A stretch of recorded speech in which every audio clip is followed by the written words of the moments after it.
आज की कहानी एक बौद्ध भिक्षु और एक अमीर आदमी की है। इस कहानी में अमीर आदमी बौद्ध भिक्षु से सवाल पूछता है कि लोग लड़ते क्यों हैं। बौद्ध भिक्षु उस व्यक्ति को बहुत ही सटीक और प्यारा सा जवाब देते हैं और घर में लड़ाई झगड़े के कारण को भी समझाते हैं और साथ साथ घर में लड़ाई झगड़े से बचने के उपाय भी समझाते हैं। मुझे आशा है कि आपको यह बौद्ध कहानी पसंद आएगी। इससे पहले कि आप कहानी में खो जाएं, अगर आपने हमारे चैनल को सब्सक्राइब नहीं किया है तो सब्सक्राइब कर दें और कमेंट में नमो बुद्धाय लिखकर कहानी को पूरा सुनें। तो चलिए कहानी को शुरू करते हैं बिना देरी के। एक बार की बात है, एक बड़े गांव के बाहर एक बुद्ध भिक्षु अपनी झोपड़ी बनाकर रहते थे। बुद्ध भिक्षु बहुत ही महान, ध्यानी और बुद्धिमान व्यक्ति थे। वह हर दिन उस गांव में भीख मांगने के लिए जाते थे, इसलिए अक्सर कोई न कोई उनसे अपनी समस्या का समाधान पूछता था। और बौद्ध भिक्षु भी बहुत आसानी से और अधिक समझदारी से लोगों को उनकी समस्या का समाधान सुझाते थे। ऐसे ही एक दिन भीख मांगते हुए वे उस गांव के सबसे अमीर आदमी के घर पहुंचे। उस अमीर आदमी के घर में एक बड़ी समस्या थी और यही वह समय था जब उनके घर के लोग अक्सर एक दूसरे से झगड़ते रहते थे।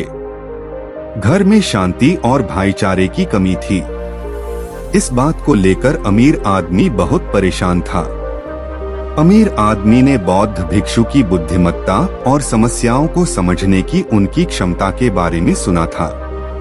तो जैसे ही उसने बौद्ध भिक्षु को देखा जो उसके घर के दरवाजे पर खड़े थे, तो दौड़कर उन्हें अंदर बुलाया और अपने नौकर को भिक्षा के लिए कुछ खाने का हुक्म दिया।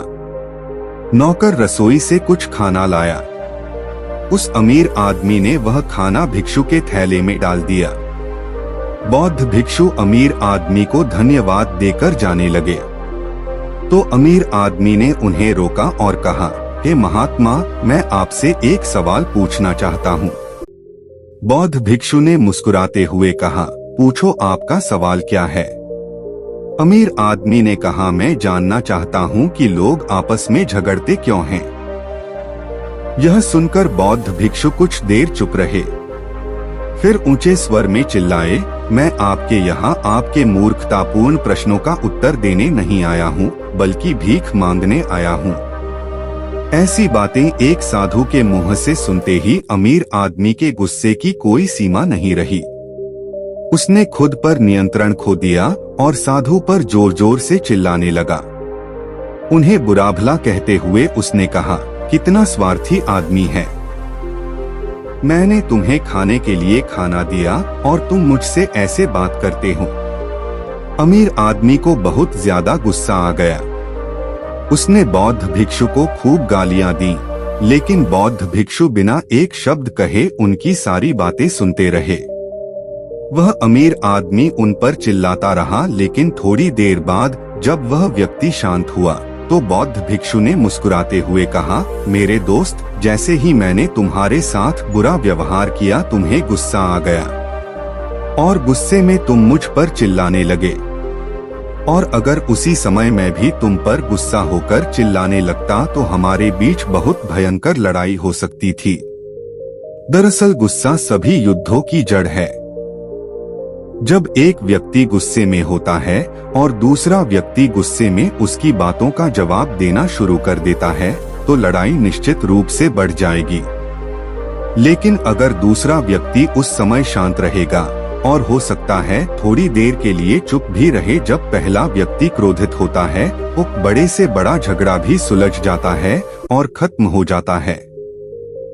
सीधे शब्दों में कहें तो परिवार के सदस्य एक दूसरे के साथ धैर्य रखें, यही घरेलू विवादों को निपटाने का एकमात्र तरीका है।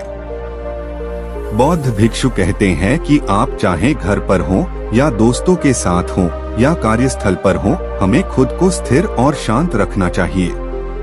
और अगर कोई हमसे नाराज हो भी जाए तो जहां तक हो सके हमें उसे शांति से जवाब देना चाहिए, क्योंकि जैसे जैसे हम अपनी शांति खोते हैं और सामने वाले पर गुस्सा करते हैं तो छोटी छोटी बातें भी बड़ी हो सकती हैं और हमें बहुत बड़ा नुकसान पहुंचा सकती हैं।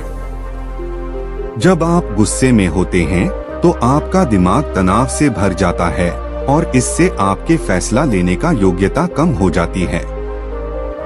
इसलिए आपको अपनी सांस को धीरे धीरे और गहरी लेना चाहिए, जिससे आपका दिमाग शांत हो जाए और आप अपने गुस्से को नियंत्रित कर सकें। अक्सर हम अपने अगुस्से का कारण दूसरों को मानते हैं, लेकिन असल में यह हमारे विचारों का परिणाम होता है। हम जो सोचते हैं वह हमारे भावनाओं को प्रभावित करता है। इसलिए अगर हम अपने विचारों को सकारात्मक और वास्तविक बनाएं, तो हम अपने गुस्से को कम कर सकते हैं। व्यायाम करना एक अच्छा तरीका है अपने गुस्से को कम कर सकते हैं, क्योंकि इससे हमारे शरीर में एंडोर्फिन नामक एक हार्मोन रिलीज होता है जो हमें खुश और आरामदायक महसूस कराता है। व्यायाम करने से हमारा शरीर भी स्वस्थ और फिट रहता है, जो हमारे आत्मविश्वास को बढ़ाता है। ध्यान करना एक प्राचीन भारतीय विधि है जो हमें अपने मन को शांत और एकाग्र करने में मदद करती है। ध्यान करने से हमारे दिमाग की न्यूरॉन्स का संचार बेहतर होता है, जो हमें अपने गुस्से को पहचानने और उसका सामना करने में सक्षम बनाता है। ध्यान करने के लिए आप किसी शांत और स्वच्छ जगह पर बैठें, अपनी आंखें बंद करें और अपने सांस के ध्वनि पर ध्यान दें।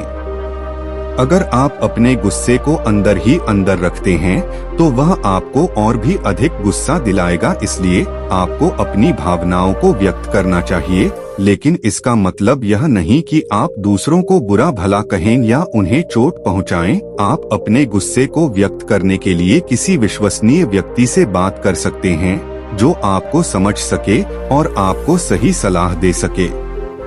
आप अपने गुस्से को लिखकर भी निकाल सकते हैं, जिससे आपको अपने गुस्से का कारण समझने में मदद होगी।